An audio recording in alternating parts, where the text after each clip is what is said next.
Welcome to BSc Statistics students. In this lesson, I discuss test for two proportions. It's a large sample test. It's a large sample test for two proportions. It is a large sample test.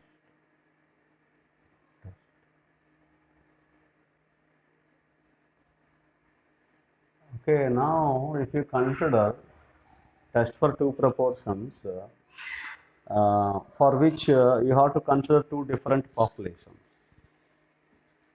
with certain attribute A.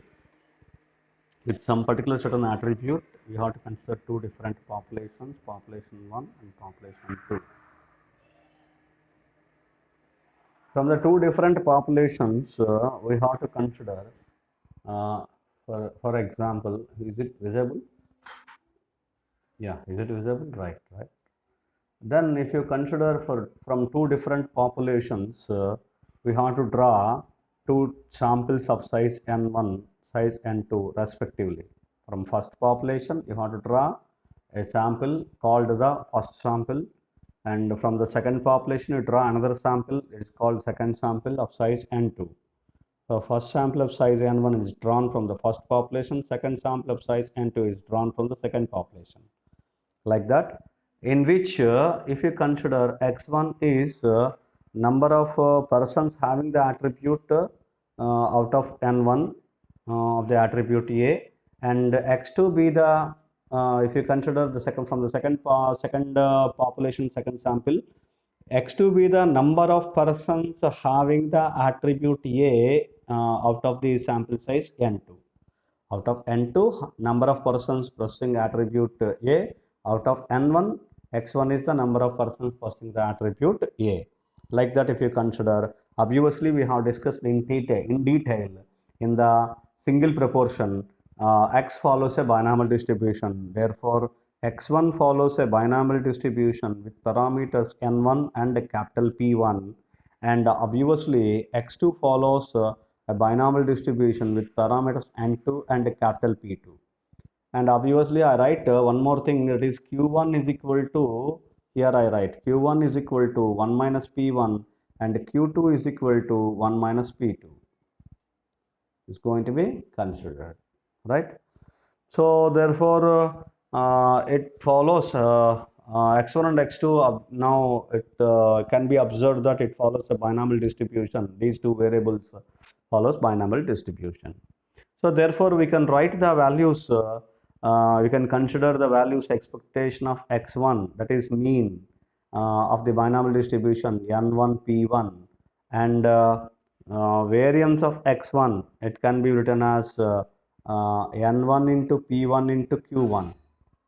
And similarly we can write the values here, expectation of x2 from the second population, second sample, it can be written as n2 into p2, capital P2, and the variance of x2 can be written as it is n2 into p2 into q2. This is what we have observed, right? We calculate remaining things in the test statistic. So first of all, you consider null hypothesis, the first part. Null hypothesis we consider, what we have to consider, test for two proportions, that is difference of proportions. Two proportions we have to consider. For the difference of proportions, if you consider capital P1 is the population proportion of first sample, it should be equivalent to be capital P2 the population proportion of second sample. That is, we can give the statement, there is no significant difference between the sample proportions, or simply two population proportions are equal. We can write first statement, the two population proportions are equal. The second statement, there is no significant difference between the sample proportions. So similarly, we can go and construct alternative hypothesis to make meaningful the null hypothesis. Capital P1 is not equal to capital P2, or capital P1 greater than capital P2, or capital P1 less than capital P2, which means the statement is two population proportions are not equal, or there is a significant difference between the sample proportions. We can state these two kinds of statements we can make in the alternative hypothesis. Then test statistic. Test statistic. In construction of the test statistic, now we can write first of all, what are the distributions or means and variance of P1 and P2. So for the test statistics, actually it is required to calculate one T based on the two proportions. That is to test the difference of proportions, two proportions, for which we have to consider the difference of two sample proportions. That is P1 minus P2. This is what you have to consider T. So for which you have to calculate expectation values and variances, which are required to calculate. Variance means standard error it is required to calculate, which is calculated based on the variance. So therefore I am calculating first of all expectation of P1. So it is equivalent to be expectation of what is P1, x1 by n1. Since I write here the values of P1 and P2, P1 is going to be calculated by sample proportion P1 by N1 and P2 is going to be calculated by sample proportion for second sample proportion x2 by N2. P1 is equal to x1 by N1, P2 is equal to x2 by N2. That is out of N1 values, x1 is the number of observations or the number of persons possessing the attribute, number of successes out of n1, and out of n2 number of persons possessing the attribute is or having the attribute is x2. So x1 by n1, x2 by n2 are two values, two sample proportions. So therefore expectation of P1 is equal to expectation of x1 by n1, which is going to be calculated by 1 by n1 into expectation of x1. It is nothing but 1 by n1 into expectation of x1 is P1, n1 P1, n1 P1, n1 will get cancelled, therefore it is equal to P1. Similarly, expectation of small p2, it is going to be calculated by expectation of x2 by n2. It is equivalent to be 1 by n2, I am taking outside of expectations. Expectation of x2 is equivalent to be 1 by n2 into expectation of x2 is n2 into p2. That is what we have written here, the values. Expectation of x1, expectation of x2 from the binomial distribution. So n2 will get cancelled, is equivalent to be p2. Therefore, expectation of small p1 is equal to capital P1. Expectation of small p2 is equal to capital P2. So we can now calculate expectation of small p1 minus small p2. That is the difference of proportions. We have considered t is equal to p1 minus p2. If you consider that, we have to calculate expectation first. So expectation of P1 minus P2 is expectation of P1 minus expectation of P2 is equivalent to be capital P1 minus capital P2. That's right. Next one, we have to calculate variance and standard error. Therefore, variance of P1, I am calculating variance of P1 first. Variance of P1 is equal to variance of x1 by n1. So we can easily write 1 by n1 square into variance of x1 is equivalent to be 1 by n1 square. Variance of x1 is n1 p1 q1 is equivalent to be, we can cancel one n1 so that p1 q1 divided by n1. So similarly, variance of p2 is nothing but p2 q2 divided by n2. Okay, therefore now what we have to calculate, variance of P1 minus P2, it is equivalent to be variance of P1 plus variance of P2. Why? Because of the variance property, variance of x minus y is equal to variance of x plus variance of y. So is equivalent to be variance of P1 is P1 Q1 divided by N1 plus variance of P2 is P2 Q2 divided by N2. So these are what the values of variance of P1 minus P2. Therefore, standard error of P1 minus P2, it is nothing but square root of this, square root of P1 Q1 divided by N1 plus P2 Q2 divided by N2, which means square root of variance of P1 minus P2 is nothing but standard error of P1 minus P2. So which are we have calculated the values. Now coming to the test statistic, that is Z is equivalent to B. I'm considering P1 minus P2 minus of expectation of P1 minus P2 divided by standard error of P1 minus P2. This is what the basic definition of standard normal variate test statistic it is going to be considered. Follows N01.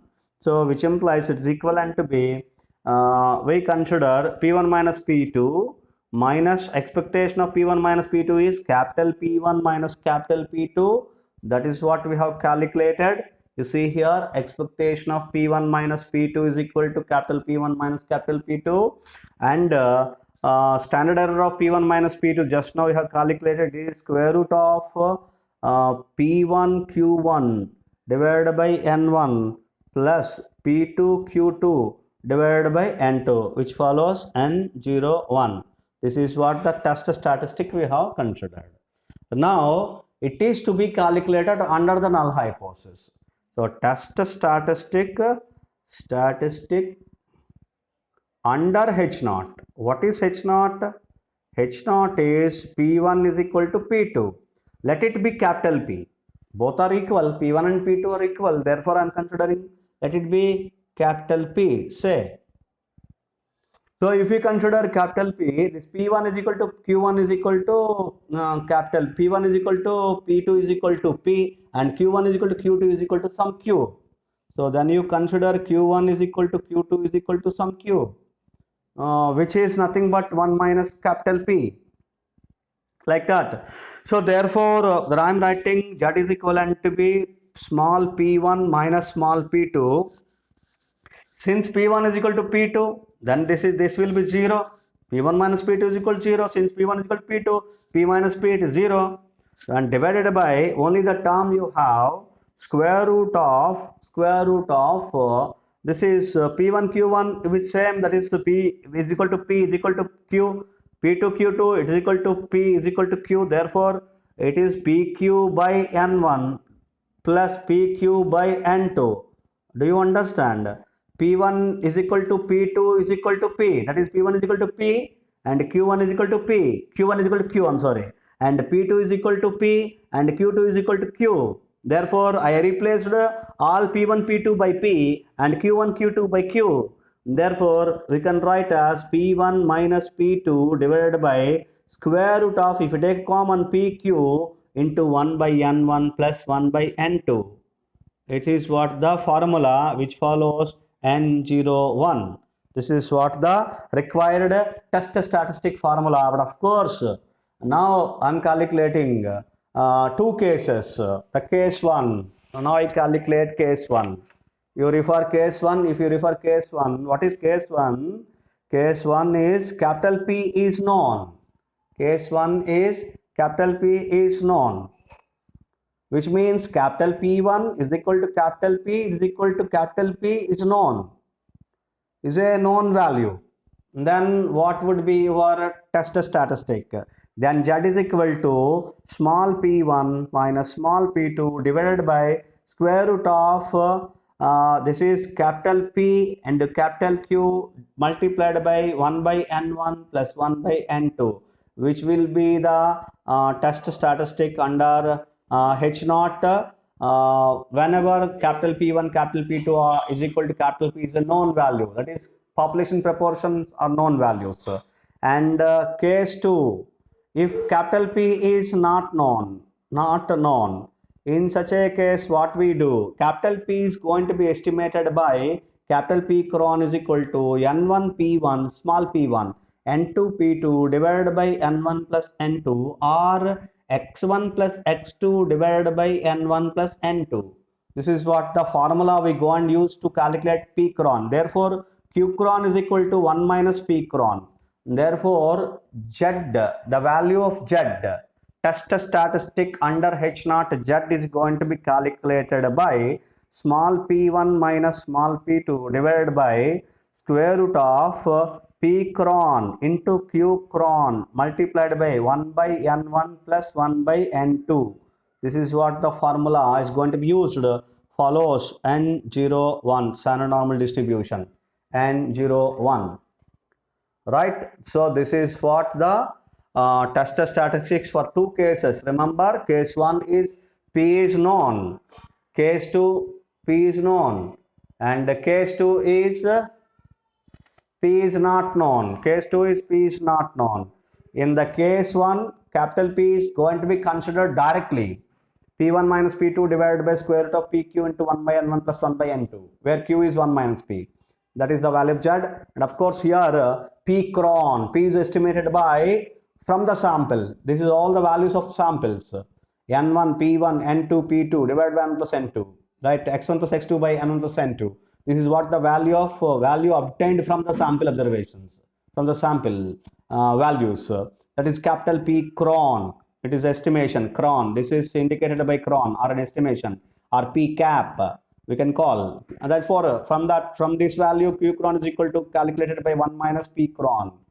From this value, Z, test statistic under H0. Remember, test statistic under H0. Z is equal to P1 minus P2, small p1 minus small p2, divided by P cron, square root of P cron into Q cron into 1 by N plus 1 by N2, follows N01. And from this comparison and conclusion, as usual, and conclusion, it is going to be made with the help of the, if modulus of Z, what is modulus of Z? This is the computed value is going to be considered as modulus of Z. You have to calculate modulus of Z. And if it is greater than Z alpha, what is Z alpha? It is a significant value. It is obtained from the tables of the normal distribution, standard normal distribution, areas of the standard normal distribution at specified level of significance alpha. And if it is greater than, then H0 is going to be rejected. H0 is rejected. And if modulus of Z is less than or equal to Z alpha, when H0 is accepted. H0 may be accepted. Otherwise, which means if modulus of Z is less than or equal to Z alpha, that is modulus of Z is calculated value or computed value less than or equal to Z alpha. Z alpha is significant value or tabulated value. If it is less than or equal to, then H0 is accepted. This is what the test procedure of difference of proportions, that is for two samples. For two samples, how the proportion test for proportions is going to be conducted. This is what the procedure. Hope you understand. Do well. Thank you.